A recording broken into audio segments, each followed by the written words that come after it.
Hey everyone, I'm Shaun Hagen, CEO of Cart & Cloud, and welcome back to Twill. Each week, we break down what actually matters in logistics, not just the headlines and not just the hype. We talk about what happened, why it matters to you, and what you should actually do next.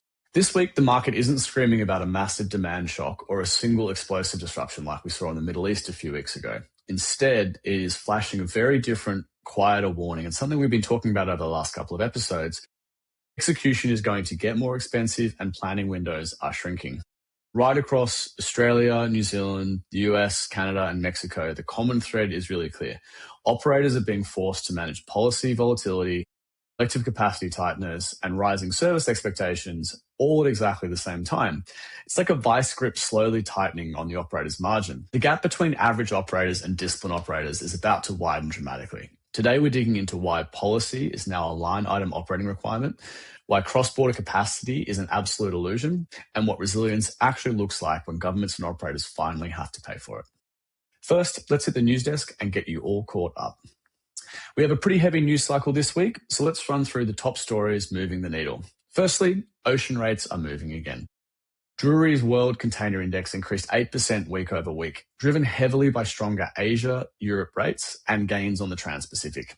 Now, let's be clear, this is not a full-blown pandemic-era rate spike, but it is a reminder that the floor of ocean pricing is fundamentally higher than it used to be, and it's still sensitive to shocks like we're seeing in the Middle East.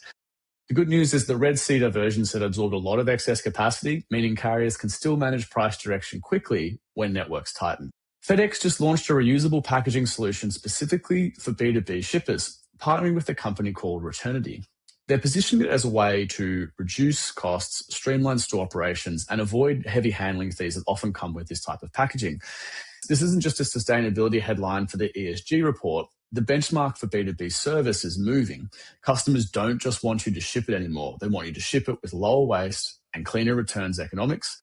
Reverse logistics is becoming a primary battleground for 3PLs right across the spectrum from B2C to B2B. Tying right back into our episode last week on the surcharge trap, Seabridge Global Logistics issued a market update noting that while base container rates remain relatively stable, Australia and New Zealand operators are being absolutely hammered by rising bunker costs and emergency surcharges. Margin leakage is actually happening right now through accessorials, not line haul rates. Over in the US, the trade representative has just announced new Section 301 investigations into structural excess capacities in various manufacturing economies. We're going to deep dive into exactly how this policy friction compresses your planning cycles and creates a bullwhip effect in our first deep dive in just a minute. C.H. Robinson is reporting that Mexico started the year incredibly strong, with January exports up 8.1% year over year after already setting a new high last year. However, Uber Freight is simultaneously reporting that truckload capacity is tightening fast and Mexico is staring down a massive 56,000 driver shortage. We're going to unpack this illusion of capacity in deep dive number 2. And finally, in the news cycle, both New Zealand and Australia announced massive infrastructure funding this week. New Zealand confirmed 6 investments under its Coastal Shipping Resilience Fund, while Infrastructure Australia pushed freight networks to the absolute top of its priority list. This sets us up perfectly for our final segment today on operationalizing resilience. Now, before we get into the heavy analysis, it's time for our listener-requested fun fact of the week. And since I'm recording today and it is officially St. Patrick's Day here in Vancouver, we have to talk about the supply chain behind the ultimate Irish export, Guinness. On an average day, the world drinks about 7.5 million pints of Guinness. But on St. Patrick's Day, that number absolutely explodes to over 13 million pints, which is nearly double globally in a single 24-hour period. And to pull off that kind of volume spike without the taps running dry, the Guinness supply chain goes into hyperdrive for weeks in advance. It requires an estimate of 4.7 million miles or a bit over 6 million kilometers to be driven by their delivery vehicles worldwide just to position the kegs for this one specific holiday. So if you're heading out to the pub after work today or yesterday in your time zone, pour one out for the dispatchers and drivers who spent the last month making sure that the pint was sitting in the cooler waiting for you. All right, from the pub back to the warehouse floor, let's get into our first deep dive. Let's look at those new US Trade Representative Section 301 investigations. Now, on the surface, that sounds like a dry, bureaucratic trade policy headline. But if you're an operator moving freight globally or cross-border, this is a massive planning cycle story. Last week, we talked about how the USMCA trade talks create friction, and this is the exact same dynamic, but played out on a global scale. The US is looking closely at structural excess capacity, which is essentially goods being heavily subsidized and dumped into the market or being routed through third-party countries to avoid existing tariffs. Now, every time policy settings shift, or even when new tariffs are just threatened, your landed cost assumptions change and potentially blow up.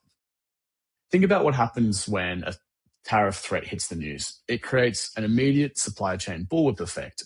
Shippers panic and try to front load their inventory to get goods into the country before tariff takes effect. This creates a massive artificial spike in spot rates and port congestion. And then once the tariff hits, volumes often drop off a cliff, leaving carriers with excess capacity and plummeting rates. Now, we're already seeing the fallout of this unpredictability. And Uber Freight noted this week that these policy shifts are actively compressing planning cycles. Shippers are abandoning 12 to 18-month long-term forecasts, and they're moving towards shorter booking windows, shorter quote validity, and highly flexible contract plus spot pricing strategies.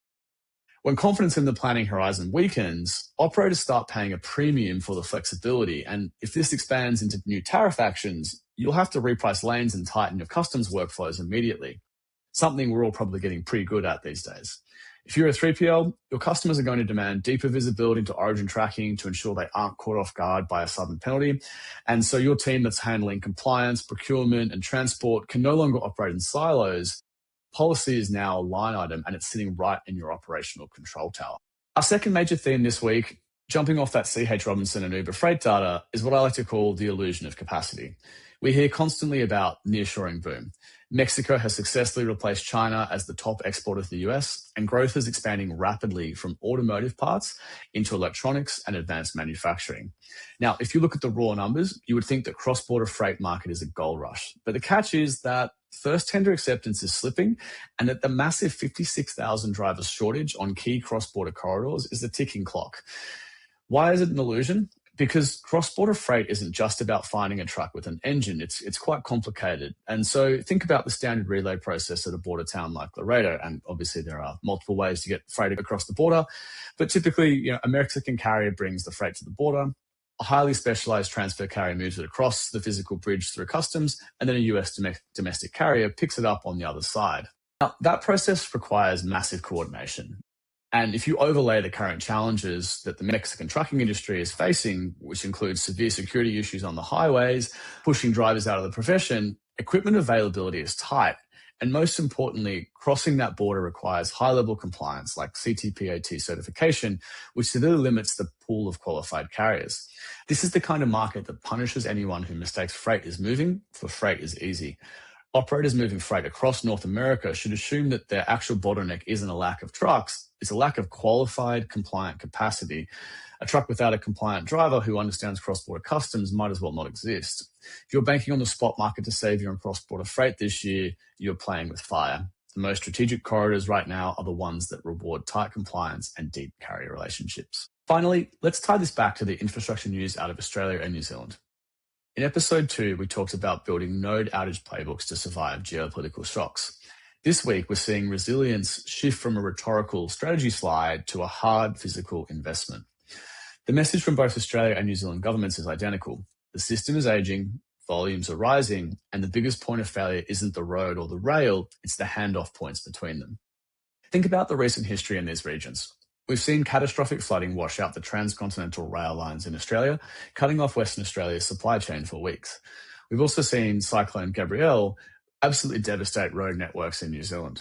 When the primary networks fail, you need redundancy. And that's exactly why New Zealand is funding coastal shipping initiatives to create a viable blue highway when the blacktop fails. It's also why Infrastructure Australia is demanding better port connectivity. Combine that government spending with the Seabridge Global Logistics warning about AU and Z operators being hammered by emergency surcharges, and the picture becomes clear for the private operator. Margin leakage is bleeding out through accessorials and exception handling at these vulnerable nodes. What does that tell us? It tells us that resilience is not just about having spare trucks in the yard.